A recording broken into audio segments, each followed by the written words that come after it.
Revenge with Karen.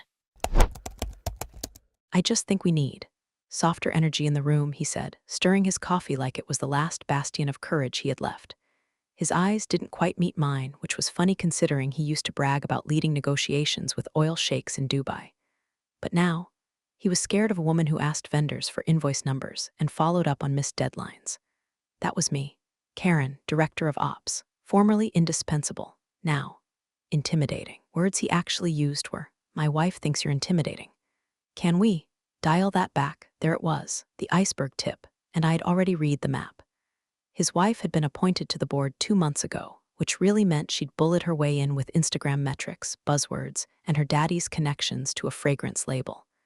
Her new title, Chief Creative Visionary. I wish I was joking. She came in like a hurricane made of MAC setting spray and mood boards, demanding we tear out product lines that hadn't even launched yet. And now she was remodeling departments, which is corporate for find a way to fire the women who know what they're doing. So I smiled.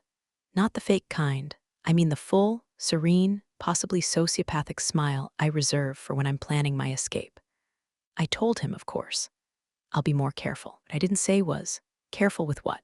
My results, my tone, my expectations, or careful not to embarrass your wife by knowing what the hell I'm doing. That afternoon, I walked out of his office, past the interns who still whispered about the time I saved the launch of a failed influencer collab by rerouting 60,000 units of product through backup logistics, without waking a single VP. I opened my laptop, took a deep breath, and wrote the most polite, devastating resignation letter the HR software had probably ever processed. Effective immediately. No drama, no notice, no more. There was no tantrum, no inbox bomb, no mysterious disappearing files. That's amateur hour. What I did was clinical, surgical, and to be honest, satisfying. But before we get to the juicy fallout, and trust me, it gets delicious, can I ask you something? If you've made it this far, hit that little subscribe button and maybe even tap like. It sounds silly, but it actually helps more than you think. Especially when the team sees folks out there enjoy these chaos chronicles. All right, back to the implosion. The real twist, I didn't leave the company empty-handed. I just left it, structurally exposed. Because for the last 7 years, I wasn't just managing operations. I was the operations. Procurement, vendor contracts, fulfillment override codes, loyalty tier algorithm changes, even the invisible budget approvals that flowed through our hush-hush luxury concierge service for high-profile clients. They all crossed my desk.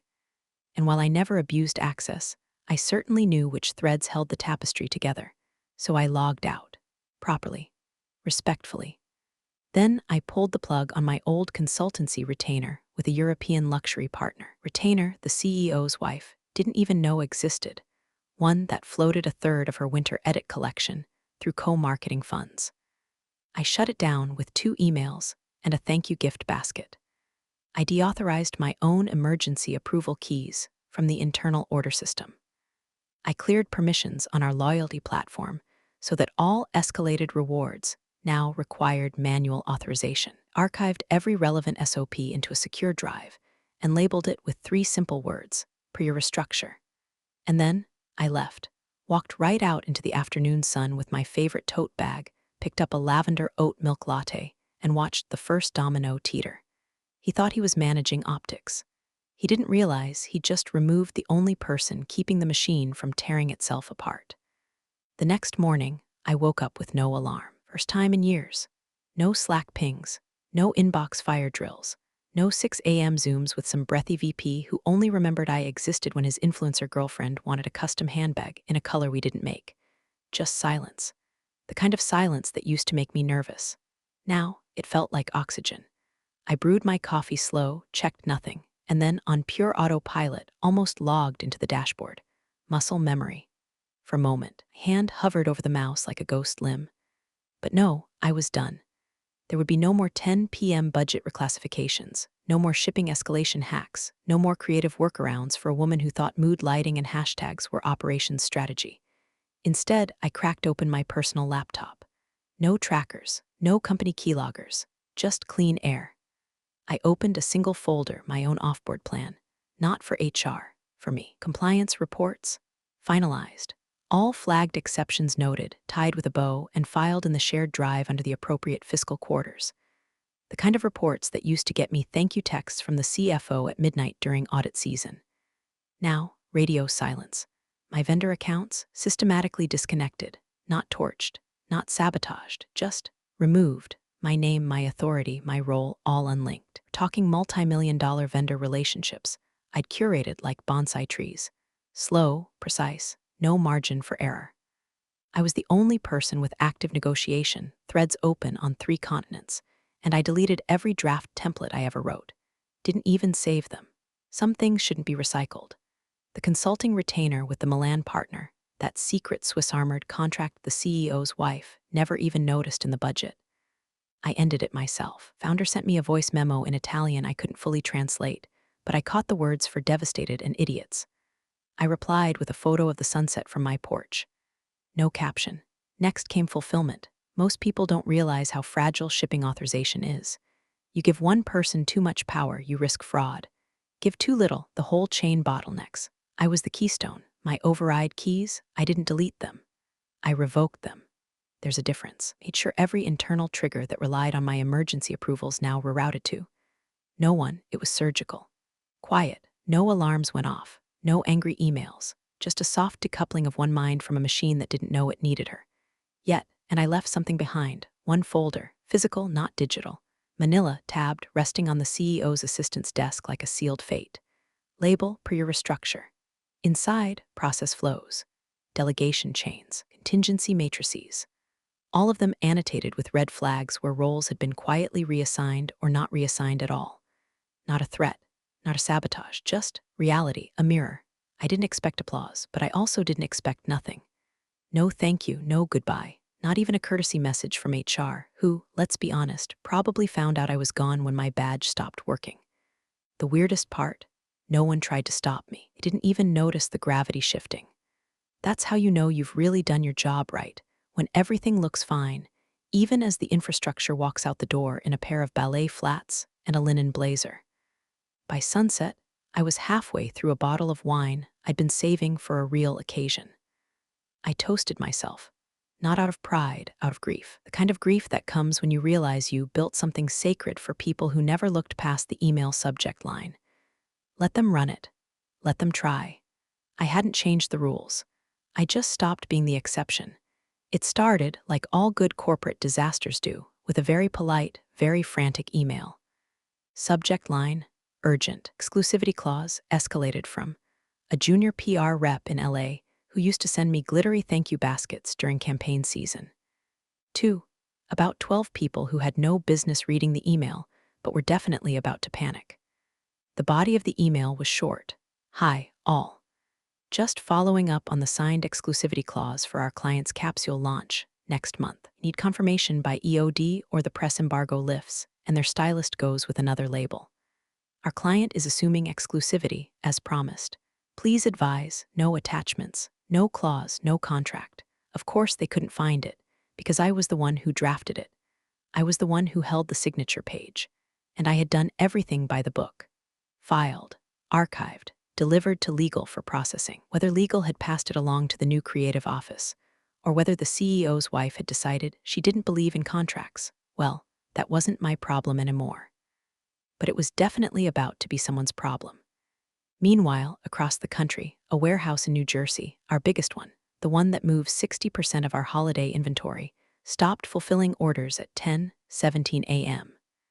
Just stopped. System flagged every outbound shipment for the luxury tier as unauthorized. Because, funny thing about automation, when you pull the person with the override codes and don't replace her, things start to stall. At first, someone probably assumed it was a system glitch. Maybe they tried rebooting the portal. Maybe they opened a Zendesk ticket with the offshore dev team.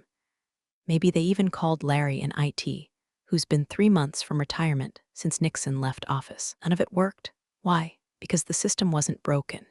It was just doing what I told it to do when no valid override existed. Hours passed. Orders backlogged. Retail partners started pinging. Delayed ETA. Pending release. Can someone confirm if SKUs 94LX and 95LX were discontinued? They weren't discontinued. They were locked behind workflows I used to manage. And those workflows were now orphans, headless chickens in a maze of holiday markdown panic. I didn't find out from a coworker.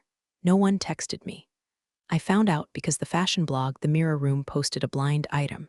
Is one major holiday drop about to flop thanks to a silent executive exodus? There was a picture of one of our handbags with a cryptic caption. Still waiting, that made me laugh. Not a big laugh, just a quiet, hinged chuckle in the middle of a bookstore aisle while holding a copy of Atomic Habits I had no intention of buying. The irony was too rich. I'd built a system so airtight they thought it ran itself. They didn't realize I was the air. Later that night, as I scrolled from my couch, glass of wine in hand, I spotted the celebrity stylist's Instagram story. Just a black screen with a timestamp and one line, waiting on contracts that don't exist. Yikes. Same junior PR rep, bless her, forwarded the original thread to the CEO. I know because someone screenshotted it and posted it on a Slack gossip channel that, yes, I still had a burner login for. Sue me, I'm petty, not evil. The CEO replied all, looping in creative for support. Karen handled this prior. Let's circle back tomorrow. Except Karen wasn't handling anything. Karen was watching reruns of Columbo and eating sea salt chips on her couch, while the house she built started to groan under its own weight. No sirens, no smoke, just the first hairline fracture in the glass, the kind that looks harmless until it spreads. The morning of the quarterly board preview, she arrived like a peacock that mistook itself for a hawk. Designer boots too stiff to bend at the ankle, glossy trench coat, swinging like a curtain call. A team of 2 assistants in tow, one carrying coffee, the other carrying a rolling rack that squeaked like it was in pain. She'd renamed it the Winter Edit, even though nothing had actually been edited. It was Karen's line, Karen's vendors, Karen's supply chain. She just painted over the credit like a toddler with a glitter marker. She entered the room grinning, ready to perform. The board was half-seated. Investors were mid-bagel. And there she was, standing at the head of the table like Moses with a Pinterest mood board. Good morning, everyone, she beamed. Today is the beginning of our new creative chapter.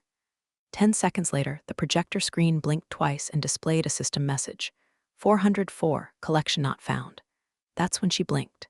The lead merchandising VP, bless him, always the kind to bring a Tums pack to meetings, gently stood.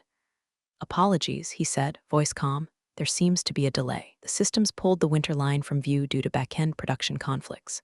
She frowned. That's impossible. I signed off on everything last week. He cleared his throat. Actually, Karen signed off on it. You submitted brand notes. The emergency production routes Karen used were flagged after her departure.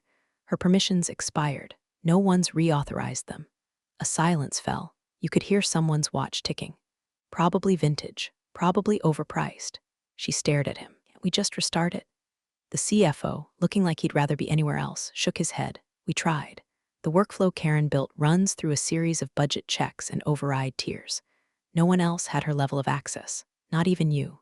The assistant with the rolling rack looked like she wanted to evaporate. What about the vendor side? She snapped. Most of them are waiting on contract renewal. A few requested 12-month prepayment terms due to confidence disruptions. The word confidence echoed in her brain like a ricochet. She was used to influencer speak, vibes, aesthetics, trends. Not consequences. Not procedural collapse. She'd walked into this room expecting applause. Instead, she got a blank screen and the creeping realization that all those annoying approval texts Karen used to send weren't noise. They were the glue. Back in my apartment, I was halfway through a crossword and a grapefruit mimosa when someone sent me a photo of the boardroom screen. The caption was just, "Did you ghostwrite this error message?" I laughed, for real. It was the first time since walking out that I let myself feel it, not the anger, not the betrayal, but the satisfaction. The subtle thrill of watching someone finally understand that competence doesn't advertise itself. It just works. And when it leaves, it takes the engine with it. Later that day, they tried patching things manually. Someone in creative tried to send an old prototype list to production, got flagged by procurement. Legal didn't know which contracts were active. Finance refused to move funds without proper routing. Everyone was suddenly realizing the same thing. The system wasn't frozen, it was obeying the rules. My rules. The ones I'd spent 7 years refining. Rules they never bothered to learn. And her, CEO's wife, who'd called me a little too corporate. Who once asked me in front of the interns if I could soften my emails so they felt less like subpoenas. She was sitting in the boardroom with a half-drunk almond milk latte and an empty screen, watching her debut turn to dust. The best part? I wasn't even there. I didn't have to be. By midweek, the building was metaphorically on fire, though if you'd asked the poor kid running internal communications, probably say it felt pretty literal. Slack channels turned into panic rooms. Subject lines became all-caps cries for help. Every single thing I used to do automatically, invisibly, with the grace of a ghost and the stress level of a hostage, was suddenly, violently visible. The team was scrambling. Not working, scrambling. Like toddlers trying to reassemble IKEA instructions they'd tossed out because they didn't need them. Except the IKEA table in question was a multimillion-dollar luxury retail conglomerate, and the missing screws were my workflows. Inventory forecasts? Gone. I had built those algorithms by hand, linked to seasonal consumer trend pulses, influencer events, and private tier demand curves. The replacement model was apparently just a spreadsheet. Someone sent out a draft with 3 whole typos in the first column header. I choked on my bagel reading it. Shipping escalations? Manual now. Which would be fine if anyone, knew how I'd tiered the priority codes. They didn't. They sent a high urgency tag to a vendor we hadn't used since 2019. He responded with a selfie from a boat in Crete and the line, "Who is this?" But the real gut punch came from an old textile supplier in Seoul. We'd worked with them for years, quiet, consistent, never late. Had personal relationships with 2 of their regional leads. They trusted me because I understood what on time really meant in their world. But now, their response came in hard and fast. Due to changes in leadership and voided escalation agreements, we require 12-month prepayment for all production orders. Contractual trust has been compromised. 12 months. In our world, that's like someone asking for decades' worth of loyalty before handing you thread. Finance flipped. Legal flagged. The CEO called it extortion, which only confirmed he had no clue how that relationship worked in the first place. But my favorite moment? The CEO's wife, our new creative visionary, decided to bypass protocol entirely. She emailed one of the junior operations managers, a sweet guy named Darren who always stayed late, always triple-checked orders, and always sent thank you notes after big launches. She told him, in writing, to reinstate the winter edit manually, skip the budget checkpoints, and use his best judgment. Her exact words, "We don't need Karen's little rules anymore. Just get it done." Darren, saint that he is, didn't respond. He forwarded it directly to legal. And then, because apparently his mama raised him right, he BCC'd HR and archived the thread with a timestamp note. Request exceeded my clearance level. Refer to audit protocol. Somewhere an angel got its wings. I only found out because a former intern, someone I mentored for a year and who now worked in logistics, sent me a message. No greeting, no fluff, just "you were the glue, it's falling apart," that hit different, not in a smug way. In the kind of way that makes your chest go hollow for a second, because they weren't wrong. I was the glue. I just never thought they'd try to build the cathedral without it. And yet, here they were, elbow deep in workflows they didn't understand, trying to fix a system they never cared to learn, with a leadership team more concerned about optics than oxygen. I sipped my tea and watched in real time as the dominoes started to trip over one another. Not because I'd pushed them, but because they'd never learned how to stack them in the first place. They called the emergency meeting on a Friday. Classic move, dump the disaster before the weekend. Hope Monday memory loss will do the rest. Except this wasn't the kind of mess that fades after 2 days of Chardonnay and denial. This was a slow-motion implosion, dressed in brand-approved pastel slides and buzzwords that sounded more like eulogies than strategies. The boardroom smelled like fresh pastries and quiet dread. A last-minute attempt to soften what everyone knew was about to be a bloodbath. CEO opened with a tone that tried for upbeat, but landed somewhere between hostage video and used car commercial. "Thanks for joining on short notice," he said, clicking his little remote like it was a panic button. "We're experiencing some transitional growing pains, but we're confident it's all part of forward momentum."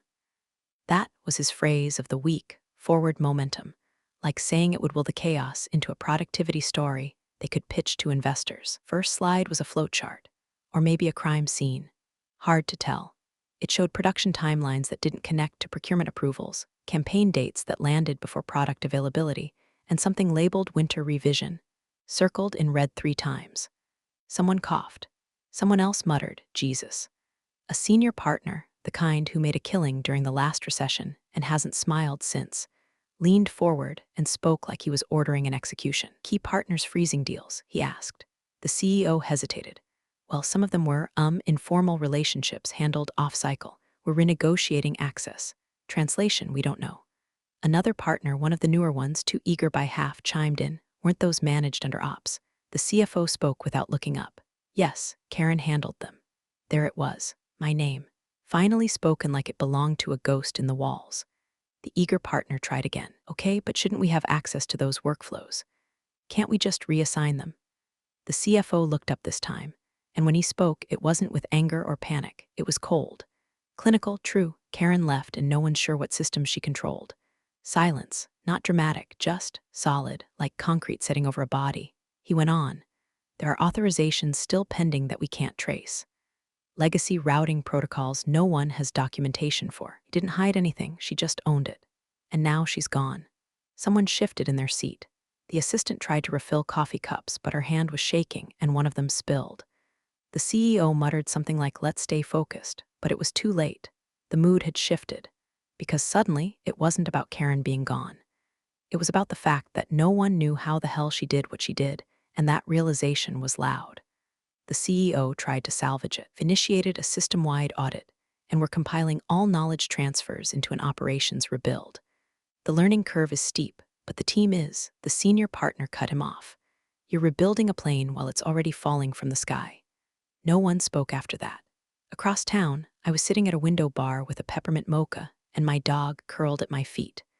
I had no idea what was happening in real time, but I felt it. That weird, still energy when the truth finally lands somewhere it can't be spun. My phone buzzed. It was a photo, grainy, slightly tilted, clearly taken under the table. The whiteboard in the boardroom. At the top, what did Karen do? Underneath it, vendor access, internal routing, emergency fulfillment, budget overrides, concierge clients, loyalty tier codes, and then a scribbled line under it all. Who else knows this? I stared at it for a long time. Not with pride, not even with smugness, just quiet affirmation. The way you feel when the fog clears and you see the damage from a storm you warned everyone was coming. They didn't listen. Now they were bleeding, and I was finally completely out of reach. The first voicemail came Sunday night. I almost didn't recognize the number, burner line, probably, or her assistant's backup phone. But I recognized the tone. That syrupy, fragile pitch people use when they realize the bridge they set on fire might have actually been their only way across. Hi, Karen, it's me. I know this is unexpected, but we were wrong. I was wrong. I think we made a mistake. Things are not working. The board's upset. People are confused. I think you and I maybe got off on the wrong foot. We could really use your help, pause, breath, if you'd be open to a conversation. Just to talk, please call me back. Okay, click. I didn't. Instead, I turned the volume down and went back to slicing limes for my gin and tonic. The evening breeze smelled like impending rain and distant desperation. I didn't smile. I didn't rage. I just listened to the sound of someone finally tasting the consequences they'd baked from scratch. The second attempt was more official. An email, corporate header, digital signature, full of soft landings and empty promises. From the CEO himself. Karen, hoping to initiate a short-term consulting engagement to guide us through some ongoing transitions. We'd love your insights on the systems you helped design. Of course, we're open to structuring it however you feel most comfortable. This is a flexible engagement. No pressure, just a conversation to explore potential collaboration. Hope you're well. Let us know. Warm regards, him. I reread it 3 times. Not because I was considering it, because I couldn't believe the sheer audacity it took to ask for parachute from the woman they'd pushed out the plane. They didn't want collaboration. They wanted a defibrillator. They wanted me to plug back in, fix the holes, and smile politely while they took credit for managing the turbulence. I deleted the message without responding.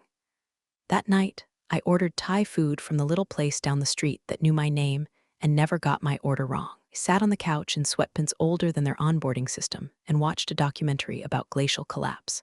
Seemed fitting. The next day, a courier dropped off a branded gift box at my building. Inside, a gold-embossed planner, a handwritten note, "You were always the organized one," and a soy candle labeled "Fresh Start." It smelled like citrus and irony. I gave it to my neighbor. I didn't answer their texts. I didn't answer their calls. Not out of spite, out of discipline, out of understanding that some bridges deserve to stay burned. especially when the people on the other side only notice the fire once it reaches their feet. They thought I'd come running. They thought competence comes with loyalty. They forgot that loyalty isn't owed, it's earned. And once you decide your silence is louder than your labor, there's no going back. So I let them scramble, let them draft strategy memos and spin up recruiting requests, and pretend like a consulting engagement would undo the damage. Like they could buy back the spine they removed. I didn't need revenge. I didn't need a scene. I just needed the peace of being unreachable, because for once, they were the ones circling me. By Tuesday morning, the headlines hit like a slap. Nothing graphic, nothing explosive, just precise little scalpels, expertly wielded by fashion journalists who lived for blood beneath a silk wrap.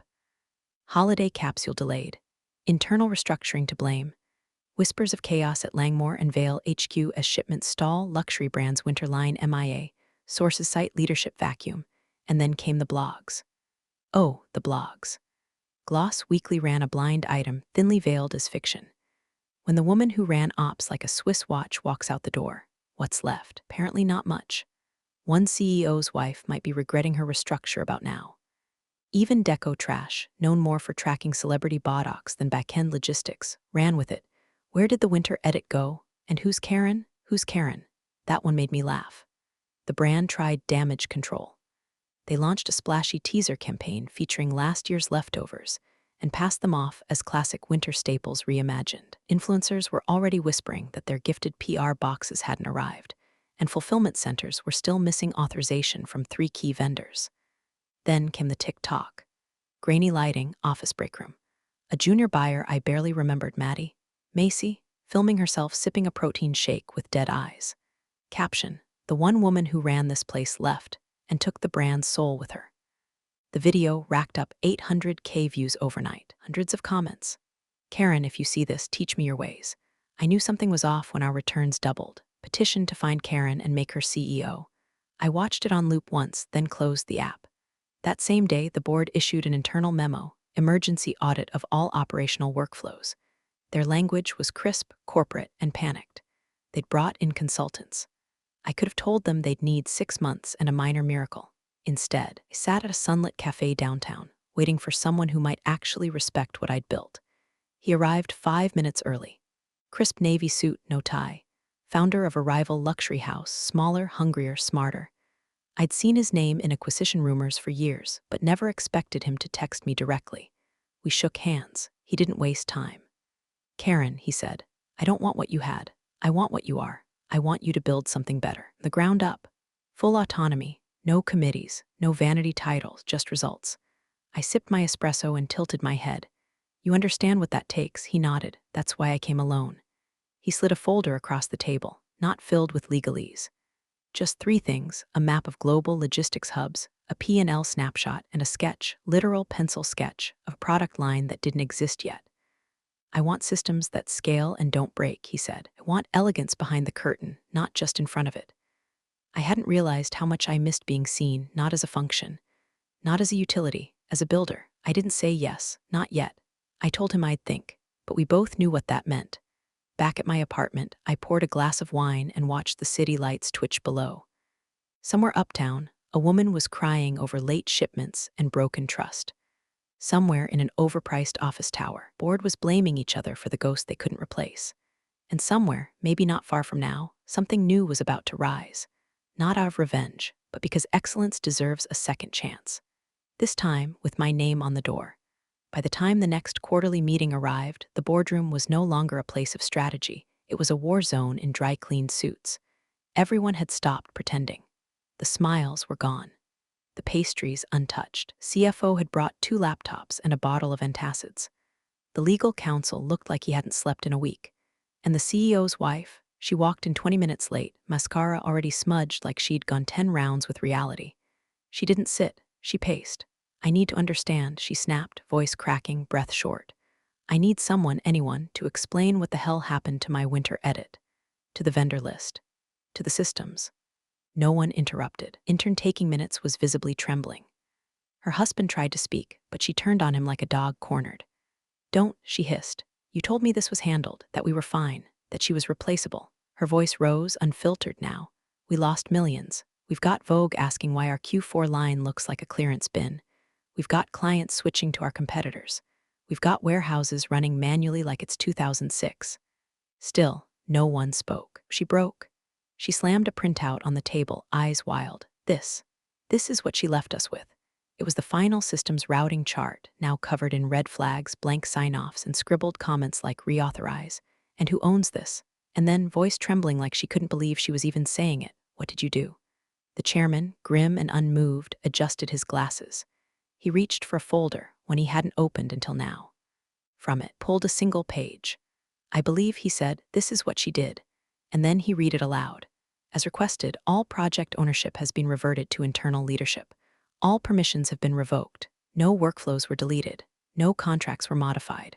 All existing systems remain intact, now operating under their original intended settings. Silence. Heavy, complete. Then, from the far end of the table, someone, probably the oldest partner in the room, one who never raised his voice, never touched a laptop, just whispered. She warned us. The wife sat down, or collapsed, it was hard to tell. One hand covered her mouth. The other clutched the corner of the table like it might save her from drowning. No one offered comfort, because the truth had landed, and it didn't need an exclamation point. Just the cold echo of inevitability. Downtown, sunlight glazed the rooftop of a quiet cafe.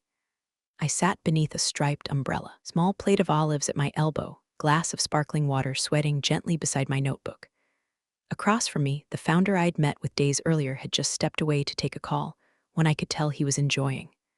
My phone buzzed, then buzzed again. 5 missed calls, 8, 11, all from the company line, a few from personal numbers, one voicemail. I flipped the phone face down and smiled, because this wasn't vengeance. This wasn't drama. This was the sound of power returning to where it had always belonged, with the person who built it, protected it, and finally walked away from it. Big thanks, you legends of the old office days. Subscribe to keep the switch-flicking chaos alive. Your ex-boss is shaking in their loafers.